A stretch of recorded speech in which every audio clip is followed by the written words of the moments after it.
नमस्कार दोस्तों, मैं नीरज श्रीवास्तव। आप सभी लोग देख रहे हैं नियो मीडिया। जैसे जैसे दिल्ली विधानसभा के इलेक्शन की तारीख नज़दीक आ रही है, वैसे वैसे राजनीतिक सरगर्मियां दिल्ली में बढ़ गई हैं। तीनों बड़े दल के बड़े नेता एक दूसरे के ऊपर कटाक्ष करने से नहीं चूक रहे। विगत एक दिन पहले राहुल गांधी जी ने दिल्ली में एक बड़ी जनसभा को संबोधित किया और उस जनसभा में वो आम आदमी पार्टी कि केजरीवाल जी को आड़े हाथ लेने से नहीं चूके। अरविंद केजरीवाल जी और बीजेपी एक ही सिक्के के दो पहलू हैं, ये कहने से राहुल गांधी जी नहीं चूके। उन्होंने यहां तक बोला कि अरविंद केजरीवाल जी की जो भी थॉट है वो बीजेपी से बहुत कुछ मैच खाती हुई आपको दिखेगी। कुछ दिन पहले ही अगर हम 2024 के केंद्र के इलेक्शन को देखें तो देश में दो बड़े घटक दल आमने सामने थे। एक एनडीए गठबंधन, दूसरा इंडिया गठबंधन। इंडिया गठबंधन में केजरीवाल जी को माना जा रहा था कि वो भी इस गठबंधन के एक पार्ट है। दरअसल अगर हम हरियाणा और महाराष्ट्र के इलेक्शन को देखें तो राहुल गांधी जी ने पूरा प्रयास किया, लेकिन आम आदमी पार्टी कांग्रेस के साथ यानी कि इंडिया गठबंधन के साथ नहीं लड़ी और अकेले लड़ी। जबकि महाराष्ट्र में भी यही घटना घटती है, आम आदमी पार्टी इंडिया गठबंधन के साथ नहीं लड़ती है और वो अकेले लड़ती है। राहुल गांधी जी ने इस भाषण को देने से पहले पूरे तथ्यों को खंगाला होगा, तभी इतना बड़ा कदम उन्होंने दिल्ली में उठाया। अदानी, अंबानी, नरेंद्र मोदी जी की मार्केटिंग करते हैं। आपने कभी नरेंद्र मोदी जी को इनके बारे में कुछ बोलते हुए सुना है? केजरीवाल जी ने अदानी जी के बारे में कुछ बोला है? कभी बोला है? एक शब्द नहीं बोलते हैं, एक शब्द नहीं बोलते हैं। और मैं साफ बोलता हूं कि हम अरबपतियों का देश नहीं चाहते हैं। दरअसल अगर हम इतिहास को खंगालें और ये जानने की कोशिश करें कि आम आदमी पार्टी का जन्म हुआ कैसे था, क्या अरविंद केजरीवाल जी कभी किसी भी बड़ी पार्टी के साथ थे?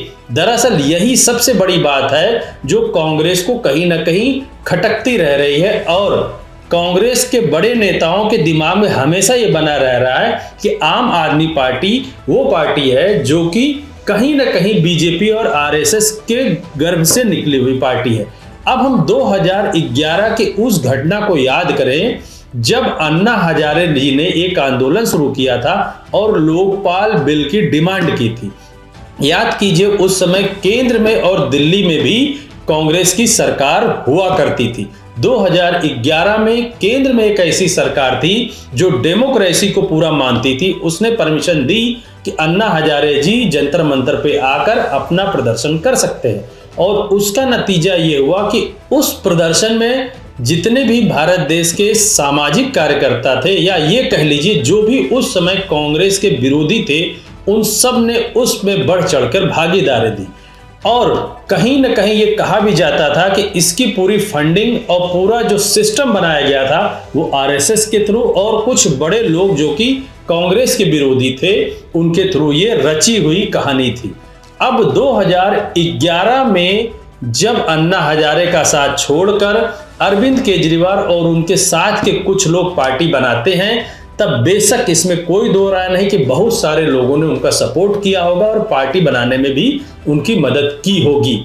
चूंकि 2014 में केंद्र का इलेक्शन होने वाला था और उससे पहले दिल्ली में 2013 में विधानसभा का इलेक्शन होने वाला था। लेकिन हाँ, 2011 के आंदोलन और आम आदमी पार्टी के गठन के बाद केजरीवाल एक बड़ा चेहरा दिल्ली में बनकर उभर चुके थे और उसका पूरा फायदा बीजेपी उठाना चाहती थी, क्योंकि कहीं ना कहीं ये सत्य था कि आम आदमी पार्टी के गठन में बीजेपी या आरएसएस या ये कह लीजिए कि कांग्रेस के विरोधी पार्टियों का बहुत बड़ा योगदान था। बस फिर क्या था, 2013 के विधानसभा इलेक्शन में जो कांग्रेस सत्ता में थी, 50 से ज्यादा सीटें पाकर सत्ता में थी, वो कांग्रेस तीसरे बड़ी पार्टी बनकर उभरती है।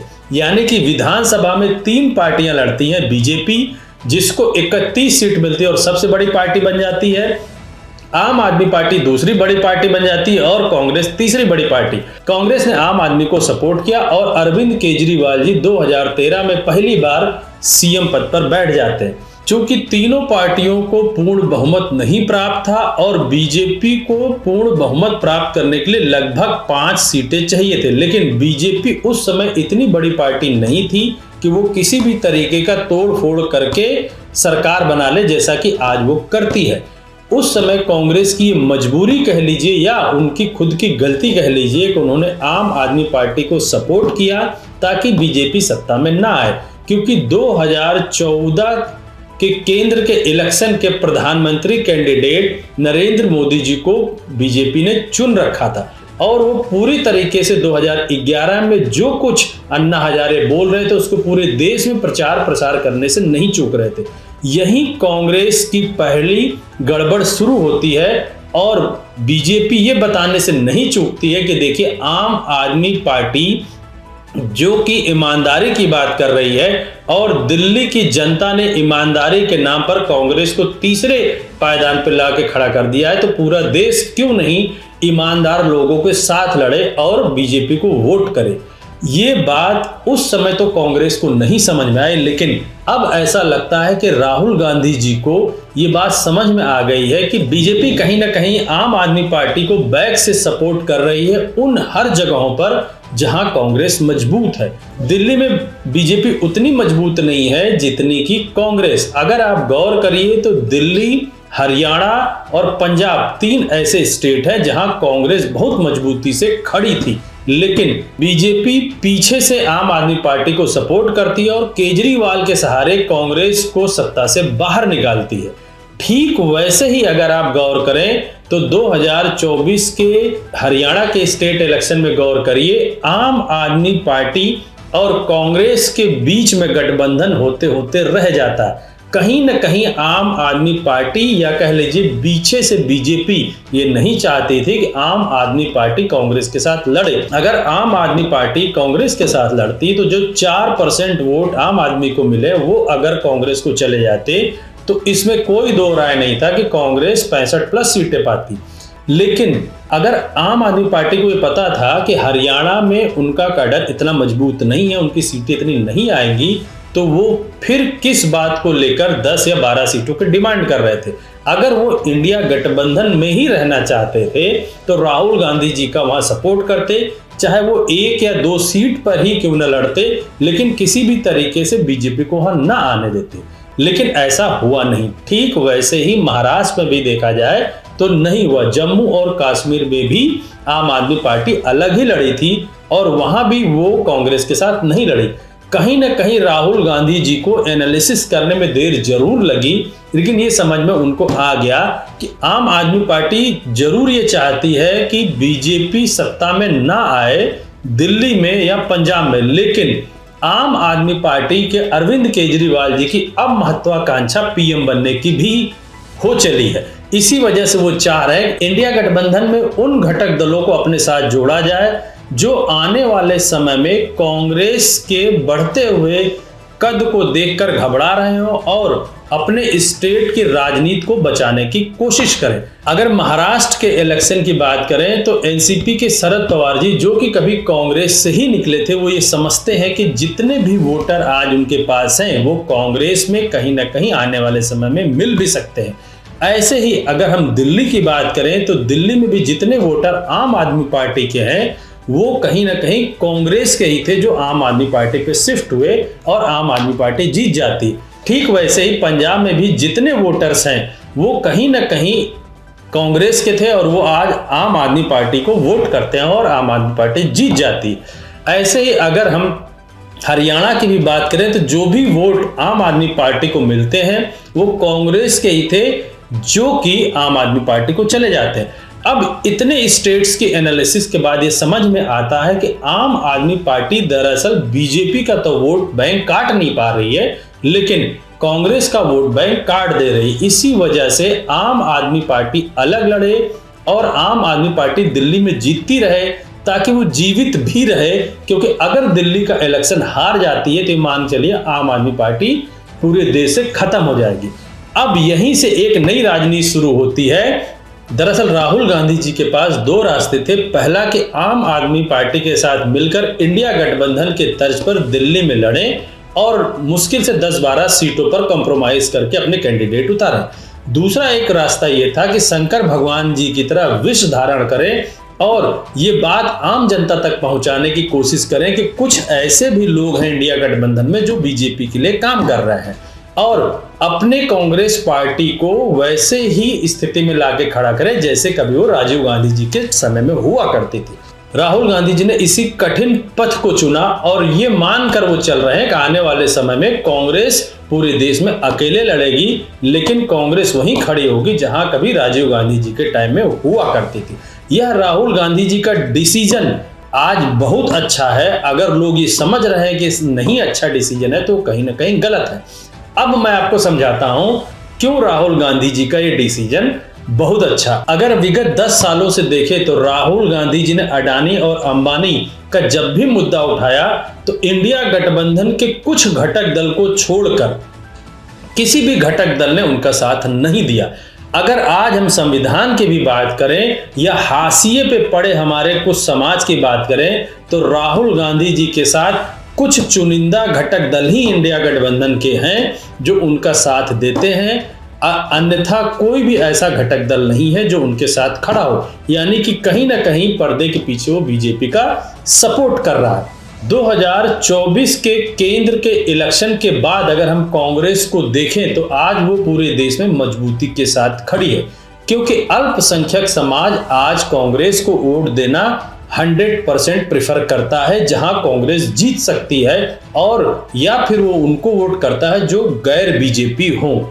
यानी कि बीजेपी के विरोध में जो कैंडिडेट स्ट्रांग है उसको वोट करेगा या फिर वो कांग्रेस को वोट करता है। दूसरा हमारा जो अति पिछड़ा वर्ग है जो हाशिए पर एकदम पड़ा है, जिसको राहुल गांधी मेन स्ट्रीम में लाना चाहते हैं, वो भी आज कांग्रेस के साथ जुड़ता हुआ आपको दिखेगा। उसके 80% वोटर कांग्रेस के साथ है। इसी का नतीजा था कि उत्तर प्रदेश में जब केंद्र के इलेक्शन हो रहे थे तो 37 सीटें पाकर समाजवादी पार्टी सबसे बड़ी पार्टी बनकर उभरती है। दूसरा ओबीसी समाज का पिछड़ा हुआ वर्ग जो हाशिए पर है वो भी कहीं ना कहीं राहुल गांधी जी के साथ जुड़ रहा है। अगर हम तीनों इन वोटरों को क्लब करें तो लगभग 60% वोटर ऐसे होते हैं जो आज कहीं ना कहीं दबे मन से और उभरे मन से कांग्रेस के साथ है। इस बात का पता जो लोकल छत्रप है उनको भी है और बीजेपी को भी है। इसी वजह से बीजेपी नहीं चाहती है कि कांग्रेस के साथ वो लोग जुड़ें जो इन वोटरों को एक साथ इंडिया गठबंधन में खींच सकते हैं। और बीजेपी और इस तरीके के जो छत्रप है जिनको डर है कि कांग्रेस के पास अगर ये वोटर फिर चले गए, ये मान के चलिए कि राजीव गांधी जी का टाइम फिर से कांग्रेस के लिए आ जाएगा। राहुल गांधी जी के पास इन वोटरों के मन की एनालिसिस पूरी उनके पास है। इसी वजह से राहुल गांधी जी ने अपने भाषण में बोला आम आदमी पार्टी और बीजेपी एक ही पार्टी, और दिल्ली में इस बार मान के चलिए कि कहीं ना कहीं कांग्रेस को कुछ सीटें मिलने की उम्मीद है, और दिल्ली का कुछ वोटर ऐसा है जो कि कांग्रेस को पूर्णतः वोट देना चाह रहा है, चाहे कांग्रेस जीते या हारे। इस बार वो आम आदमी पार्टी के साथ नहीं जाना चाहता। इस बात का एहसास भी राहुल गांधी जी को है। इस पूरी एनालिसिस के बाद ये समझ में आता है कि बीजेपी खुद नहीं चाहती है कि आम आदमी पार्टी दिल्ली की सत्ता से हटे, क्योंकि अगर आम आदमी पार्टी दिल्ली की सत्ता से हट जाती है तो उसके सारे वोटर कांग्रेस में चले जाएंगे और एक बार फिर से कांग्रेस मजबूती के साथ पूरे देश में खड़ी हो जाएगी। क्योंकि बीजेपी के सामने एक बहुत बड़ी दुविधा ये है कि आम आदमी पार्टी अगर दिल्ली से हारती है तो ये मान के चलिए आम आदमी पार्टी का अस्तित्व खत्म, और आम आदमी पार्टी का अगर अस्तित्व खत्म होता है तो उसके सारे वोटर चाहे हरियाणा के हों, दिल्ली के हों, पंजाब के हों, फिर से एक बार कांग्रेस की तरफ शिफ्ट कर जाएंगे। तो आने वाले केंद्र के इलेक्शन में ये बीजेपी के लिए खतरे की घंटी बन जाएगी।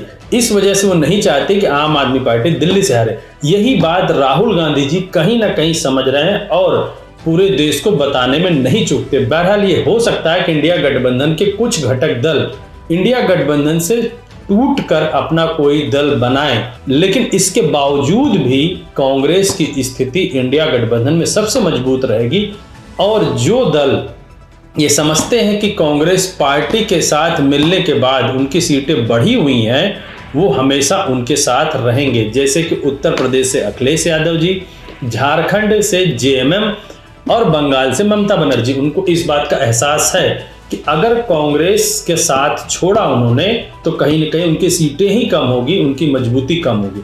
बहरहाल आने वाले समय में देखना बड़ा दिलचस्प होगा कि राजनीति किस करवट बदलती है। हमारे पूरे चैनल की निगाहें इस पर बनी हुई है। मैं अपने सारे दर्शकों से बोलता हूं, चैनल को ज़्यादा से ज़्यादा सब्सक्राइब करें, शेयर करें। धन्यवाद।